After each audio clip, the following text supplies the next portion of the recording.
So, hi Julie, and thanks for joining me to talk about menopause and perimenopause today. As you said, I think you're hoping you can remember some of the answers, which as you say, is one of the key issues we probably are going to find as we approach that time in life. Yes. I know my So, name is I'm definitely Julie. So and I know your direction. So I'm on page so far. yeah, we're doing well so far. Yeah, and I know you and I have spoken several times about your kind of journey. I guess, or should we use the word journey? Feels like into It with was it menopause. was a journey. It was not straightforward. Yeah. And I know we spoke on my podcast before about it and things like that. But today, yeah, I want to do that, this is for the femme community, just kind of trying to be open about things they might need to. I'm quite intrigued, say, like what we might need to consider as women as we, navigate those waters as our hormones change and things like that in our working environment, but also, my experience of dealing with clients in that as well. So it'd be really good to have a chat about that today. It's fantastic. So we laid out some questions, but I imagine we might end up veering off those a little bit. But I'll start with the first one, which was, can we talk a little bit about common symptoms? Maybe people might start to feel or see about perimenopause or menopause that is going to affect a woman in the workplace as we are going through that change. All right, so I think you've got the obvious ones. And I would say when you talk about the obvious ones, it's hot flashes, isn't it? Maybe being a bit irritable. And they were the only ones that I really knew. And I didn't really get any of them. I thought. And then one night my mum was over, I was making a dinner and I took my jumper off while I was cooking dinner, so I was just in a t-shirt. She goes, "Do you think that's your age?" I'm like, "Mum, it's a bloody hot kitchen." She goes, I thought, well, I'll go and get it checked anyway. And I think it was a telephone consult with the doctor. And she started asking me all these questions, which are obviously all the different kinds of symptoms that you can get. And I was like, whoa. And she's like, "So do you have any aches and pains?" And at this point, I think I was maybe 47. Oh, I'm getting older. Of course, stuff hurts. She goes, "No, but like aches and pains." Like, well, yeah, you're not old enough to be like that yet. If you were 80, fair enough. So aches and pains is a really unusual, is one that you get. Um, Another one is just itching around your face or around your neck, which is really weird. But take a hay fever tablet at night, it's not a problem anymore. The other obvious one that I've forgotten, which is the answer in itself, is your memory. You start having memory problems as well. So I think anybody that's watching this, you're like, I'm approaching that age bracket where I need to know about this stuff. Or you know someone that's approaching that age bracket where I need to know this stuff. The Balance app is what you want with Louise Newson. So she's like one of the biggest spokespeople in the UK for menopause and getting good care for women. She's got an app called the Balance app, and it lets you track all your symptoms. So it lists every possible symptom because there's literally nearly 100 of them. Wow, And okay. by being able to track all the symptoms and then you give it to your doctor, it then allows them to see, right, okay, yes, you are perimenopause, you need treatment. But then when it comes to refining it, because the first HRT they give you, if that's the road you go down, might not be the one for you. And the symptoms, seeing which ones get better, which ones get worse, tell them what part of the HRT needs tweaking. So it's a brilliant resource, brilliant Wow, resource. absolutely. Because I think that me and my sister, well, so I'm 45, she's 43. We're always like, oh, do you think that could be? Oh, do you think that could be? Always sort of, kind of. And I agree with you about the hot flushes. I find myself like, I don't think I'm necessarily getting. I think the traditional thing was like that it was so quick and it was like, as you say, that, be a flash of heat Yes. that would suddenly come. I don't think that in any way I'm getting that. I think, but I do have times where I'm like, why am I so hot right now? I shouldn't really be that hot and, Yeah. up and down. So that's really interesting, like to kind of maybe I can get on the app and monitor that, but I'm sure that it can resonate with a lot of people. Um, that there are just so many different things that could And be it's things a you would sign. associate with it as well. Yeah, So yeah. And so if we're thinking about the environment that we're in at work, some of us obviously might be working on our own, but many of us are going to be working either in an employed situation where we're with people, or a self-employed situation where we're with people, or outsourcing, are the things that really, and some of us might be employers as well, but that we really need to think about creating a supportive environment for those that are starting to go through, into perimenopause, or maybe already in menopause. I think probably the most obvious one is being able to control the temperature where they are. Or just, I don't know, depends on what kind of dress policy you have at work as well. Mm, That accommodates for women wanting to come in either because equally we can get cold and we can get hot, but making sure that your dress policy is, flexible enough that it's going to accommodate women. yeah, yeah. Trying to think what else would do. I think probably in a working environment, probably one of the hardest things is going to be the concentration and the memory issues. And I don't know how you adapt for that. So it's maybe asking yourself, the systems and the processes that we have in place, how robust are they? You know, is this something? So let's say I'm sitting here and let's say I'm keen on an app for you, Gretchen, right? And that I've maybe done this hundreds of times before, and I'm just sitting here and I'm going absolutely blank. I'm like, I've got an Aviva application. How the hell? What do I do with this again? And it's how easy is it for me to go and quickly check and give myself a head start on it. Because one of the things I've found is obviously I'm not keen in Aviva apps, but I can think of an example. A client asked me a question about pensions, and I really, really should know the answer to this, but it just disappeared out of my head. And I was like, do you know what? I do know that, but it's not instantly retrievable. I'll have to come back to you on that one. But it takes a lot of confidence to just own that you don't know something and you can't remember something. And I think many people are going to be embarrassed about, I don't know and I can't remember this thing that I should know. So it's how can we cater for that in the workplace where people don't need to embarrass themselves by asking. So there's something they can quickly look at, but also at the same time, as a manager or as a business owner, making sure that you're approachable, that you let them know that you understand. It's not that they don't know how to do their job. It's just that bit of information isn't instantly available to them right now. I think that would be really healthy for people to be able to come and say, I'm struggling with this.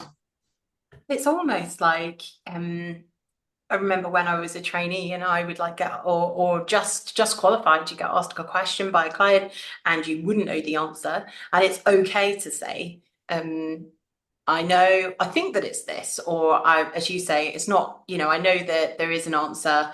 I'm going to need to go away and look that up and come back to you, and I'll come back to you as soon as possible about that, And as you say, having the confidence that it's okay, it's okay to do that. And everyone has times where they don't know the answer, and yeah, feeling confident around that, I think is really bound to be very, very important. I think as well, like, at the start of your career, that is something that you have to navigate. But we're talking about maybe when you're 20 or 30 years into your career, to suddenly think, I can't go and say that I can't remember what tax your pension Mm, contribution needs to fall in to get reduce the tax bill because I'm meant to know that by now. So I look totally incompetent if yeah. I go and ask someone this.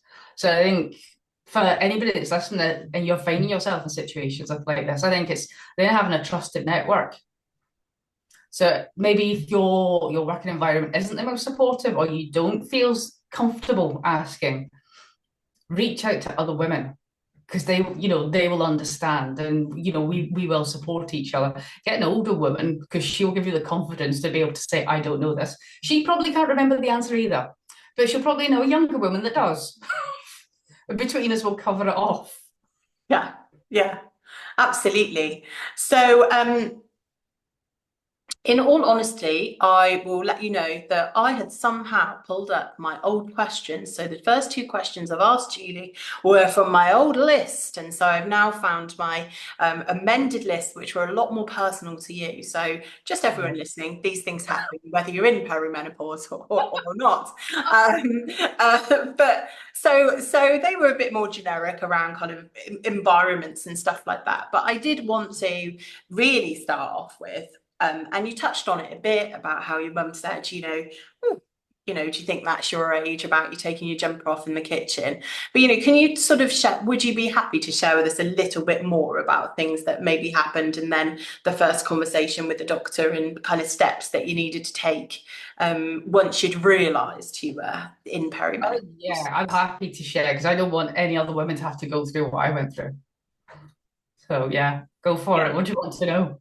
Well, mainly it was just like, what happened and what was the most challenging bit that you faced during that period, and maybe like how you coped with the symptoms and the challenges that they gave you right at the start at least. And I imagine it's a bit of an ongoing journey as well for you.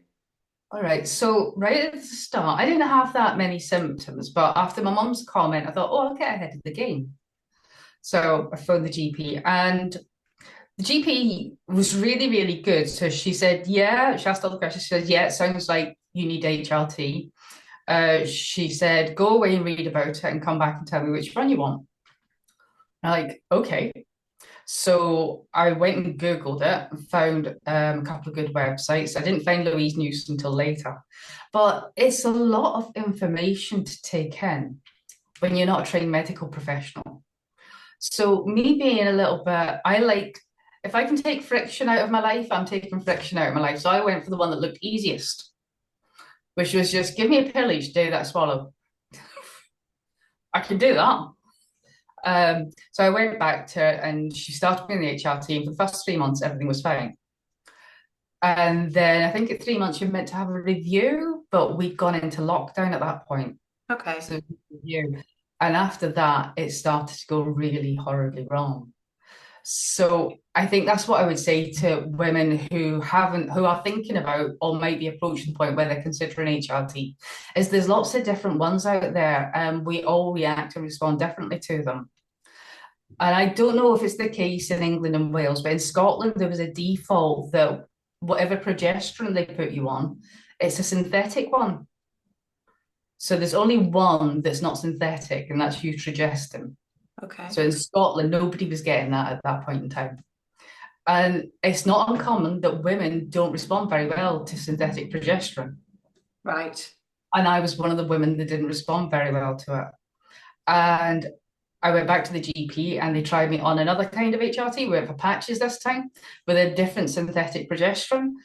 And it just got worse and worse and worse. And, when I say things got worse, I'd gone from functioning at quite a high level. I was probably at the peak of my career to all of a sudden, for 2 weeks in a month, I didn't function and I was having really dark thoughts, like really, really dark thoughts. And the GPs at that point didn't know what to do. So I went and got a private consult. For anybody that's struggling with HRT or not, you don't feel like you're being heard or you're getting the answers that you want from GP, private consult is going to cost you between 150 to £200, depending on where you live. And it is well worth the money. So I went to see this gynecologist, and I just broke down in tears because she actually listened to me and she understood what was going on. She got me, and she then prescribed the right HRT and handed me back to the NHS. But what was really good is she took the time to talk to me to explain what was going on, why it was going on, and what I could expect next. What was really helpful, she said, for the next 3 to 6 months, you're going to have a really tough time. It is going to take your body a while to adjust to this. Because so you need to rally the troops and do as little as possible yourself. So she goes, so you just want to go into M&S and buy a load of healthy meals for the week and stick them in the fridge. And that's because at this point I've been living on Pringles. Yeah, it had gotten pretty bad then. Yeah. Oh, that's how low function I was. And so I don't actually live with my husband anymore, but he lives at the top of the street. So I spoke to Brian and he was so supportive. He would come down and clean my house. And he would go to M&S and put the meals in my fridge for me. He cleared out my fridge, got rid of all the crap, and just stocked it with nice food. And he would come down, he'd put salt bins out. So he was just really good at helping me get through those 3 to 6 months. So was my mum. And then I got back on track. But then, is this too much information? No, I think it's very important. Right, okay. So everything was going fine. And then it felt like some of it had stopped working again. Some of the symptoms had come back. So I kept using the Balance app. So I was keeping track of the symptoms. So I went back to the gynecologist and I showed her the app. She's like, okay, the estrogens are working for you now. So I think I was on a gel at that point. Okay. So she changed me to another one. I'm on a spray now. But one of the other things as well is the formula for what dosage you get is they tend to have like, what they recommend you use. At the start of menopause, so I've talked about progesterone's one element, and estrogen's the other element. At the start of menopause, you tend to need more estrogen than you do later on in menopause. So if the standard is, let's say if you're on the spray, the standard is 3 sprays, or you're on the pump, it's 2 pumps. If you're in your 40s, you probably need more than that. Mhm. And a GP is not necessarily comfortable going above over what the recommended dose is. Yeah. So when it was on the gel, I was meant to have 2 pumps, but I was actually on 4 because I paid for a private consultation.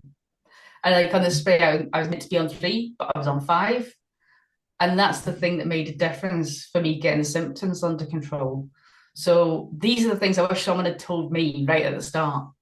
And what's really difficult about it is that in from what you're saying and experience I have with some friends of mine, sadly, going to a private gynecologist seems to be the only thing that's really managing to tip the scale from feeling, really bad to hang on, I feel like I've got control again. So, and I know that the NHS and I know GPs, it's been brought to light a lot more, with Davina's work and Louise's work and all of that kind of thing. But I think we're still a little bit behind where they need to be. I think because it's not mandatory training, I think, this is affecting 51% of the population, but it's not mandatory training. And even if they had done training, some GPs, I think it's the GP's prerogative whether they're comfortable going beyond what the guidance says. And And if they you've got, are a general practitioner and they have to know yeah, about bloody loads of stuff, don't they? So I can understand that sometimes there are specialisms that they just don't know enough about. But what would be great is if they were actually, instead of just saying, sure, have this, they're actually guiding you to like, I think you need a specialist at this point. That would be good, right? yeah. I think, if paying for a private consultation is not an option for you and you feel it's not working, is you need to push for a referral to the menopause clinic. Yeah. And push for, like I said, the people that can go off label, because otherwise you will be taking this stuff and you'll feel like you're not really getting any better and you don't know why. And the other thing to throw into the mix, if you're like me and you're on any other medication, it's do your own research to see how it interacts with it. Because my GP didn't have a clue. I'm on narcolepsy medication. My neurologist didn't have a clue. It was the gynecologist that told me. She goes, the other medication you're taking is counteracting the HRT. Mm. So it was just having information like that. So I get up in the morning now and I'm like, do I want to be sane or do I want to be awake? And as part of that, I mean, have there been other things like either alternative stuff you've done, other things non-medication wise that you've adopted that have really helped? Yes, so I think once I picked myself back up the floor after those 6 months of buying stock in my fridge with nice food, it was then because all I could do was just get through the day at that point. But once I started feeling myself again, it was then taking things really seriously. So I must confess, I did used to smoke, but I have stopped smoking. Mhm. Then it's also, I've got these little routines I have at the start of the day and the end of the day. And so I'll always start the day with yoga. Yeah. I always end the day with meditation. I always make sure at some point during the day I've done some form of exercise, even if it's only for 15 minutes, I'll do that. Yeah. I also just thinking about my diet and just what I'm eating, because I think I got such a fright with how bad things got that I thought I cannot go back there. I cannot go back there. So it's just the mindfulness as well. And I think because my concentration, my memory isn't that good, that in some ways has there are plus sides to that because I'm like, do you know what? I look at things like, do I have capacity in my brain space for whatever shit is going on out there? No. So it just makes me really quite brutal with what things I will let into my head and what I won't. Because it's just, we've only got so much bandwidth.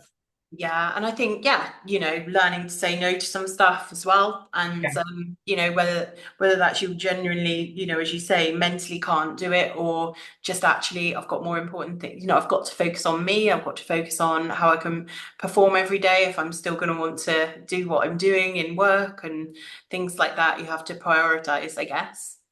Yeah. Yeah, yeah. Well, thank you for sharing it. I mean, how did this, we just kind of, talked a little bit about you not, client asking a pension question, you not knowing the answer. But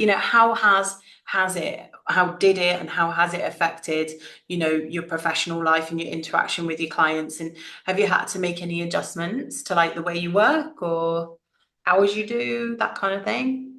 In some ways, there were upsides to it starting during lockdown because everything was online. So all my client meetings were getting recorded. So from a memory point of view, that was really good because I had a record of everything there. Mm. So, and then I can run the recordings through AI and pick out the information that I need. So there's always something to go back to. Then when I'm meeting clients in person, I tended always to record the conversations anyway. And before I had my memory problems, I just explained to clients that I'm recording this just so that I can be focused on listening to you rather than me trying to write down the thing you said 30 seconds ago. And it turns out it was the next thing you were going to say that was really important. Yeah. I'd always done that anyway. But I think as time's gone on, I've got a lot more comfortable with just saying to them, I'm at that age, but I don't always keep everything at the front of my brain. It's in there and I will get it for you. It's just not happening right now. Yeah. Clients seem to be okay with that. Yeah, well, we're all human, and I think that, if you've got a good relationship with your clients and especially ones that you've known for some time, I think that's all acceptable, Yeah. hopefully. And the great news is that like new AI tools means that actually it's just loads more efficient for us to record minutes and even easier than it was maybe in lockdown because it's actually like going to do, all these new tech, Saturn and things like that are going to just write amazing minutes for us. Without us having to edit too much, which is great. That's always tools to be used and adopted more and more. And I did notice that on the Empower group, they were talking about the Remarkable and how that can be helped to help you kind of navigate like your to-dos and be more organized with like the system that it's got in it. So there's loads of stuff out there, isn't there? Yeah. I think that there's an app I used to use as well. So I use my iPad and an Apple Pencil. I just use Good Notes now. But I used to use another app, I think it was called Notes, where it would record the meeting while you're writing notes as well. And it would sync up the notes to a particular point in the recording the meeting, which was pretty good.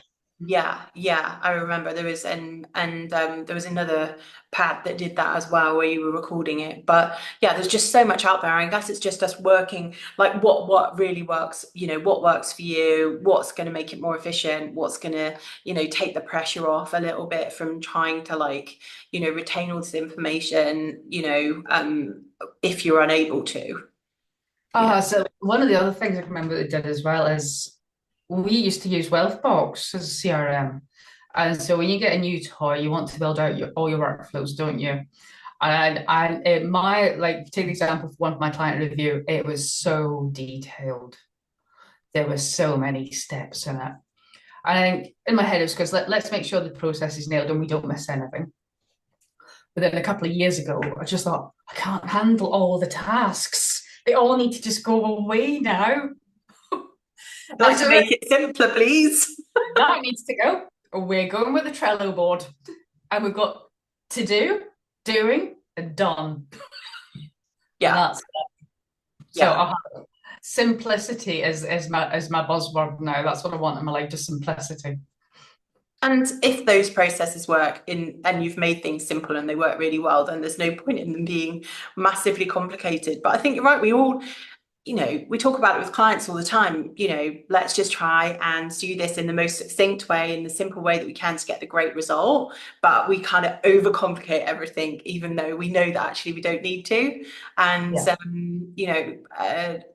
think that, and I think, for people listening and thinking about like, is this going to affect me soon? Even if it's in the next, I'm thinking like next 5 to 10 years at the moment, a bit like you, kind of height of my, where I am running the business. And if that's coming, how am I going to adapt to that challenge? Because even if you do get the best care that you possibly can, there's going to be a time where you are going to not remember what that process is, or not remember how to do something. And so if you can, shape everything, if you're worried about it, if you can, or thinking about it, maybe not even worried about it, thinking about it, you can shape things to be easier. I think that's a great tip to kind of take forward.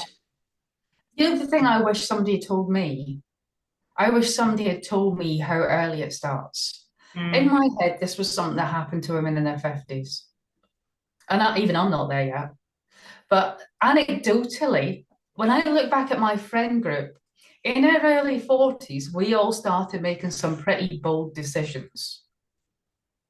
Like, I left my husband. Lots of us left our husbands, actually.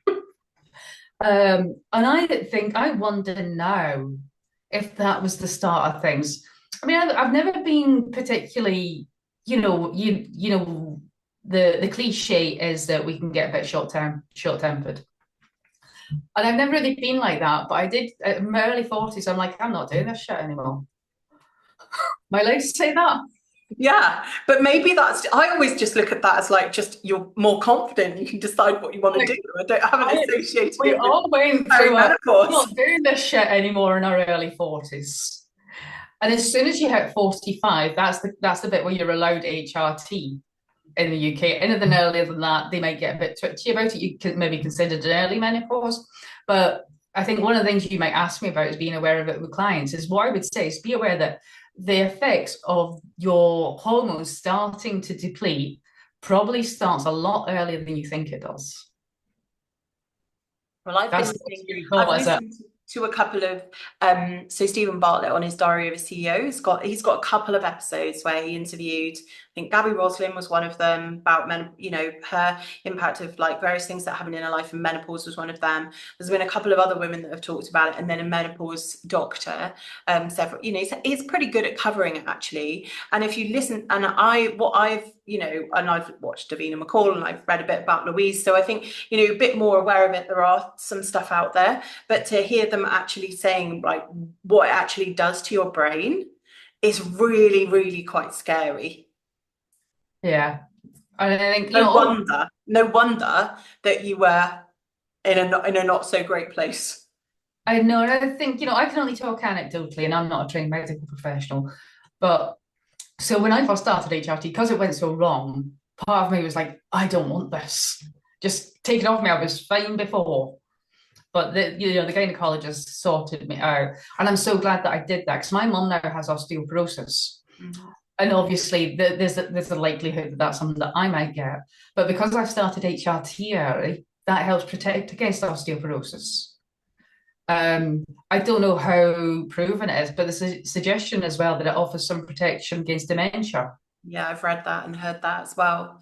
And also there's a whole generation like our mothers who have got, this osteoporosis or different challenges.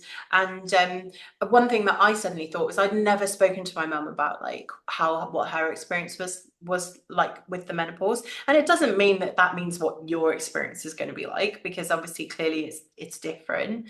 um but she didn't really like, she's one of those women who just like didn't seem to really like affect necessarily that much, or she doesn't remember it really affecting her. Probably like by that point she probably had like three children under 10, and frankly it didn't make it like mentally, was it making much difference? Who knows? And she kind of just muddled through, because in their era as well, taking HRT had this kind of cancer related scare. And most of them didn't take it, right? Because Yeah. that's so I think it's quite interesting for people listening. Like, have you spoken to your mum? If your mum's still, around, are you able to engage on that? Like, what was it like? Just so that, not that I'm saying it's going to follow that pattern, but I think it's really interesting that we open the conversation and dialogue about it a bit more as well. I think just having an open conversation, because my mum, like your mum, probably just got on with it. And we don't need to just be getting on with stuff. And it's by having conversations like this that we can sort of be really open that you have choices, you have options, you don't need to put up with things. Yeah. I think you're right, and I think they just muddled through. But we also know that our bodies have changed, and like it's like even kids now are sort of, their hormones are slightly different to, the hormones that our parents had when they were 15. Bodies are changing, and clearly menopause and the times that when we're acknowledging when it starts and maybe when it ends, that length of time is broadening, and but I think I agree with you. The thing about, if it could help reduce, anything to do with dementia because of your, the hormones and the parts of your brain that, do shut down because without certain hormones, that would be like, that's significant, isn't it? If that is true and if that is happening. Yeah. Yeah, absolutely. So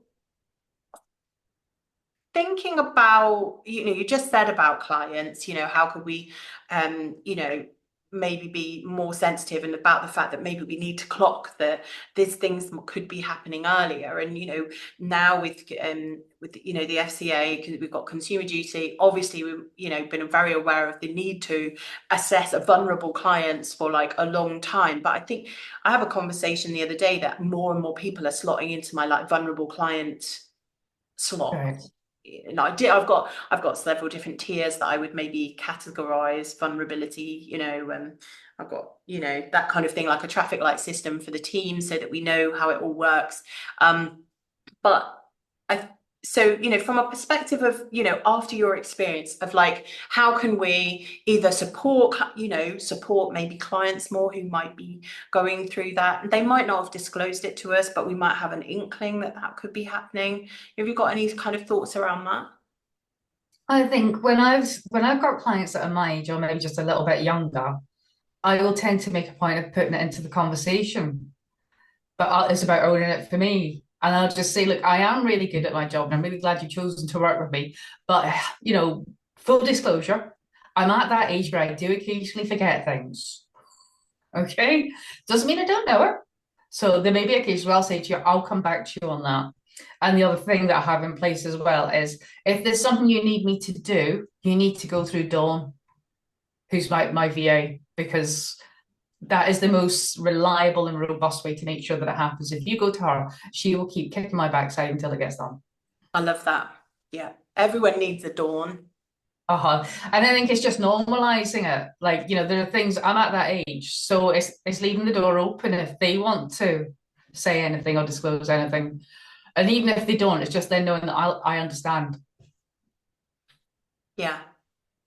And do you think that if a client has said, well, in this scenario, they say, well, guess what? I am too. I am too. And they've disclosed that they are. Do you think there's anything that advisors and teams need to think about the way they either communicate or, deal with that client that might be just slightly different from your average client who isn't going through menopause, or who is, in a good space in their life? I think the things that I watch, obviously it depends on what they disclose, but having had the experiences that I've experienced, if someone said it to me, we'd probably end up having a bit of a chat about it for 10 minutes. And I'd probably end up finding out which HRT they're on. And it's just that knowledge now that if you're on the wrong progesterone for you, it can have really quite damaging effects. So it's like trying to find out, just sort of chatting, which HRT are you on and is it working for you? Yeah. And if there's any indication that it's not quite settled for them, then that is just going to make me more alert and vigilant that they're okay. I think also then, once we get into our 40s, it's maybe looking for big and bold decisions. I'm just sort of talking them through. Now, my big and bold decision to leave my husband was absolutely right. And if anybody had sat me down and suggested it was just my hormones, it would not have gone well. No, there's some sensitivity around that required, definitely. Yes. Uh-huh. So I think it's just being mindful of that. And even if there aren't any big and bold decisions going on, it's maybe introducing the conversation of you get to that point in life, you're like, what is it that you really value? What is it you want from the next segment of your life? Because I think women in their 40s and their 50s are going to give you a really different answer, possibly, to what they gave you in their 20s and 30s. So if this is a client you've been working for a while, maybe since they were younger, and you've had your financial plan going in that direction, don't be surprised if all of a sudden it goes that way. And don't think they're crazy because it changes. No, Right. and I think my experience of the one client I can think of was she just, and something you mentioned earlier is like brain capacity, like capacity, right? Brain capacity. And we all feel like that a little bit, but this is like exponentially, much of a bigger deal. But yeah, I noticed that suddenly she literally couldn't have the same conversation in the hour that we used to have. I've had to break things down like a lot into a lot more like bites, like almost like we'll focus for 20 minutes and then we'll just have a chat, and then next time I'll have to have another meeting to focus for 20 minutes on that one thing, and like break tasks down a lot more and just say send me this, rather than an all-encompassing thing that we kind of It's used to do. overwhelming. Yeah, she gets overwhelmed, I'm guessing. Yeah. Completely overwhelmed. And then she'll just not respond to me if she feels overwhelmed. She'll just be like, nah, I'm You not doing get it, you know. So once she told me what was going on, it was a lot easier then to kind of go, well, I cannot just keep doing this as I'm doing it because it's not working, you know. No, so one of the things that I've got that I use is I did the financial transitionist work a long time ago now, and they've got a tool in it, the communication preference tool. And so I bring that out at the start with the new client, but also then periodically when I think something's changed, we'll wheel it back out again, and it's about how they want to be communicated with. So it's like, do you want bullet points? Do you want the information before a meeting, during a meeting, after a meeting? How will I know if you've switched off in a meeting? What do you want me to do if I see that you've switched off in a meeting? Things like that. Some people are visual. One of the things that I find, especially the clients that I work with, that works really well is pictures. So not so much getting them to do stuff, getting them to remember what we're doing and the concept and why. If I do it as a picture, it sticks in their head Yeah. rather than my scintillating 20-page suitability report. So there's just lots of shit drawings that I've done that circulate across the UK that actually mean something to people. That yeah would not really fight Carl Richards for his animation sort of, as Yeah, I he's said, safe. but that, He's he's safe. safe. But yeah, and I think it's really interesting when and it isn't. Let's face it, I deal with a large amount of female clients, but not many of them say, I am going through this and I need, you know, I need to tell you this because my brain is just not right. There's not many people who, right or wrongly, I think I've got 2 or 3 that have disclosed it. So it's almost like, even if we can just recognize it, that this might be going on, they might choose never to actually say it. So they might choose not to tell you. And it very much depends how you've been, brought up and what's out there, isn't it? As you say, if we can all talk a little bit more openly, it will be a lot easier, wouldn't it? Well, and I think, see if you're not comfortable. If you've got a client and you really, really think, oh, they're there, be like, the relationship I've got with this client, I can't bring this up. You maybe just say, look, obviously we're always looking to make sure that our communication with you is the very best it can be. And feedback we've had from some clients is that what they're actually finding more helpful is if we break down. So after we met, you've got tasks you need to do, and I've got a task that I need to do. Some clients have told us they find it easier if we break these down into categories and just pass on a few at a time rather than giving you them all at once. I don't know what your thoughts on that are. And you don't need to mention menopausal No, hormone. no.